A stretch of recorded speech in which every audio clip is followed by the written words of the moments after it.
সবাই পরিশ্রমের ফসল। তাই আমি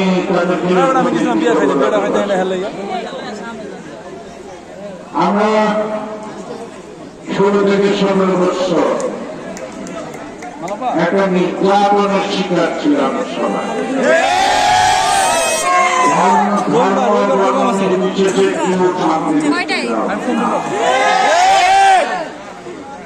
সারা বাংলাদেশের 18 কোটি মানুষই নির্যাতিত ছিল।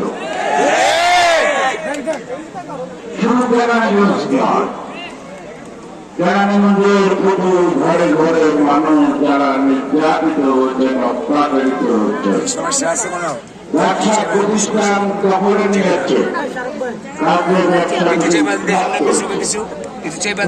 ঘর ছাড়া করেছে, বাড়ি ছাড়া করেছে, শত শত মামলা দিয়েছে।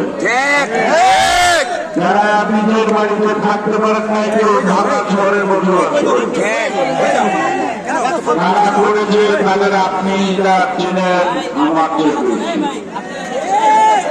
তারা ক্ষতি সম্মুখীন হয়েছে। তারা আপনারা জানেন আপনাদের ক্ষতি এই নৃশংস অত্যাচার তারা করেছে। তাদের নাম আমার মুখ ধরে উচ্চারণ করতে ঘৃণা হয়। তারপর জনগণ শত্রুর কাছে কোন স্বৈরাচার টিকে যুগে যুগে শান্তিপুর মানুষের কাছে পরাজিত হয়েছে অস্ত্রের ভারীরা। 5ই আগস্ট তীব্র আন্দোলন সংগ্রামের সমাপ্তি ঘটেছে, পশ্চিমবঙ্গের ঘটনা হচ্ছে। একটা অহংকারী যিনি মনে করতেন দেশ কাটার বাবা,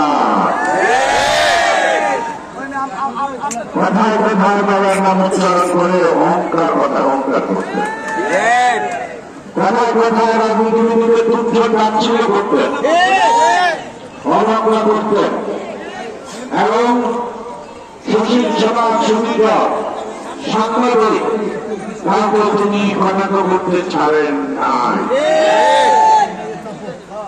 বৈষম্য বিরোধী আন্দোলন কোঠা বিরোধী